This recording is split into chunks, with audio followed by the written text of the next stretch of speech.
standard 4. Welcome in EVS lecture. Today we are going to start our chapter number 14, Baswas Farm.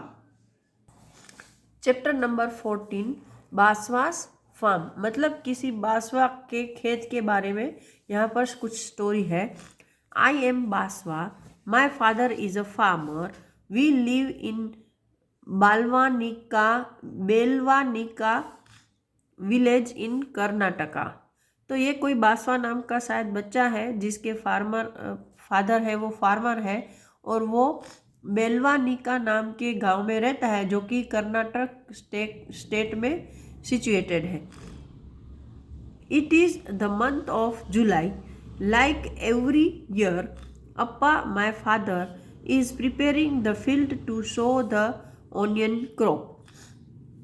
जुलाई का महीना है मतलब जुलाई के महीने 7th मंथ है तो तब आपकी स्कूलें ओपन हो चुकी होती है, आप स्टडी कर रहे होते हो.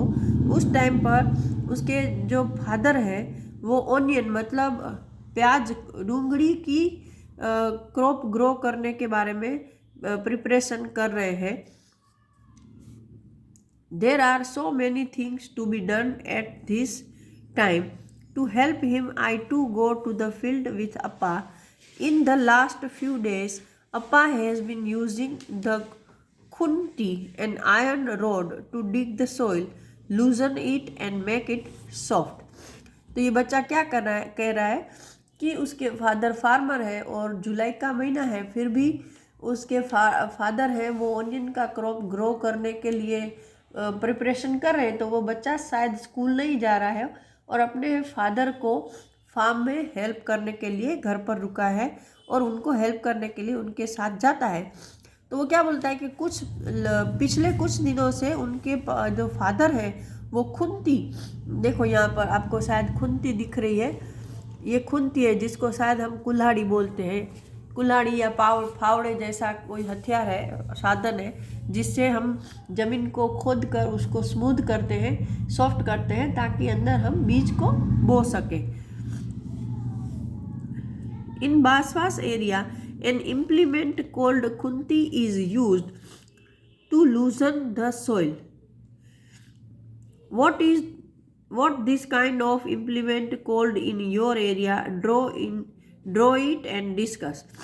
यहाँ पे बताया है कि बासवा के एरिया में खुंती नाम का औजार हथियार है वो यूज़ होता है ज़मीन को सॉफ्ट करने के लिए.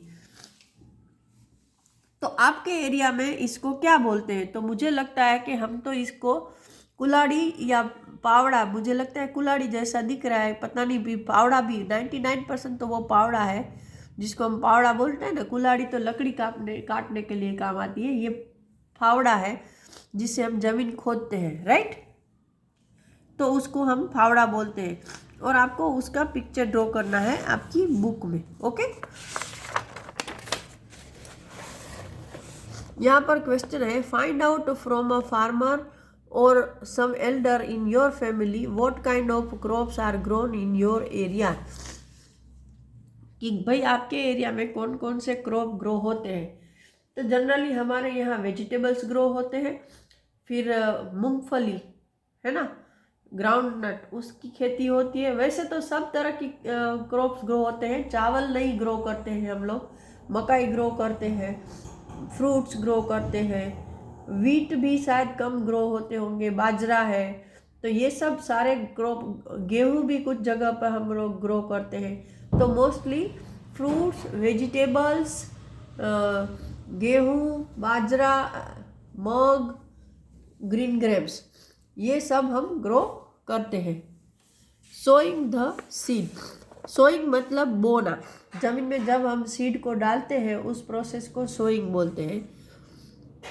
This year also my father will sow onion seed in the field.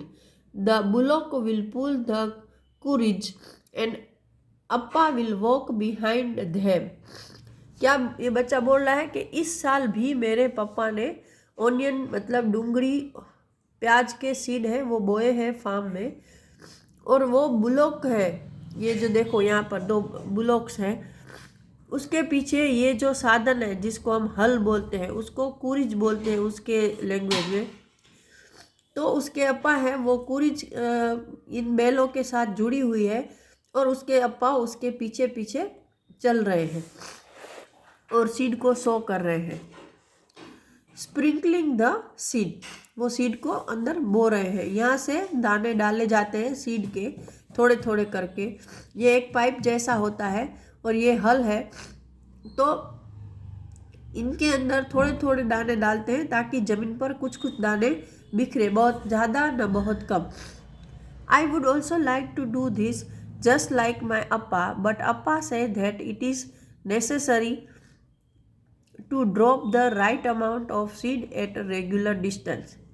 ये बच्चा क्या बोल रहा है कि मुझे भी ऐसे दाने बोना अच्छा लगता है, लेकिन मेरे फादर ने क्या बोला कि रेगुलर डिस्टेंस पर कुछ निश्चित अंतर के बीच में कुछ ही सीड डाले जाने चाहिए, न कम न ज़्यादा, क्योंकि कम होंगे तो अगर कुछ सीड फेल हो गए तो आपका क्रॉप ग्रो नहीं होगा, और ज़्यादा डाल दिए और ज़्यादा क्रॉप ग्रो हो गए तो उनको प्रॉपर अमाउंट में न्यूट्रिएंट्स और सनलाइट्स, वाटर्स ये सब नहीं मिल पाएंगे। This is not so easy to do. He says that I may drop too many seeds at one place. I must wait till I am a little older to be able to do this properly. उसके father क्या बोलते हैं कि ये seed को सो करने का, बीज बोने का काम आसान नहीं है, और वो क्या बोलते हैं कि शायद मैं कुछ ज़्यादा सीड एक ही जगह पर डाल दूंगा, तो मुझे जब मैं थोड़ा और बड़ा हो जाऊं तब तक अभी राह देखनी है। What other ways could be used to plough the field instead of animals? Discuss. यहाँ पर बताया है कि भाई एनिमल की जगह पे और कौन सी चीज़ है जिससे आप खेत को प्लॉग कर सकते हो। तो एनिमल्स की जगह हम ट्रैक्टर है या ट्रैक्टर के पीछे ऐसे मशीन डालकर प्लॉग कर सकते हैं, आजकल वही तरीका यूज़ होता है। Now the sprouts appears.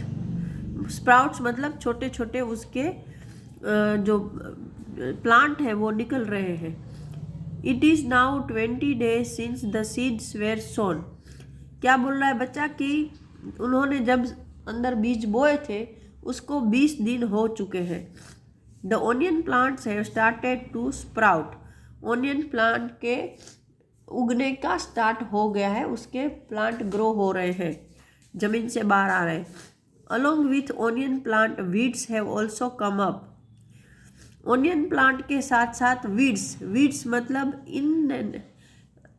Unwanted plants जो हमें नहीं ज़रूरी है, जो अपने आप ग्रो हो जाते हैं, ऐसे प्लांट, तो वो हमारे लिए वीड है। वीड मतलब जिसको गुजराती में हम लोग झाड़ी झाकरा बोलते हैं ना, तो उसको हमें निकालना पड़ेगा।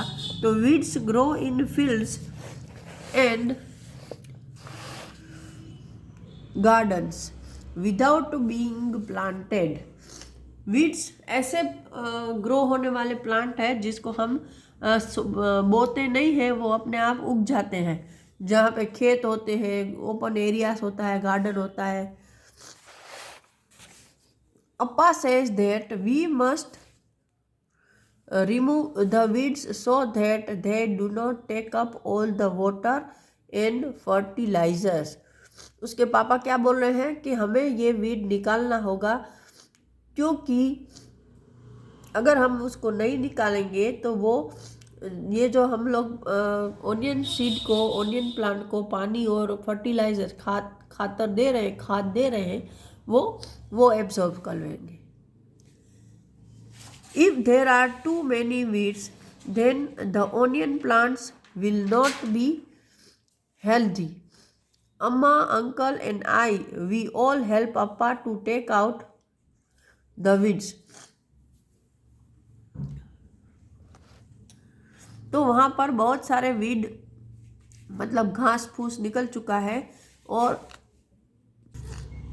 मतलब वहाँ पर अगर बहुत सारा घास फूस निकला होगा, बहुत सारी वीड्स होगी, तो ओनियन प्लांट है वो हेल्दी ग्रो नहीं होंगे, तो उसकी मम्मी, उसके चाचा और वो बच्चा खुद बासवा, वो सब उसके फादर को वीड्स को निकालने में हेल्प कर रहे हैं।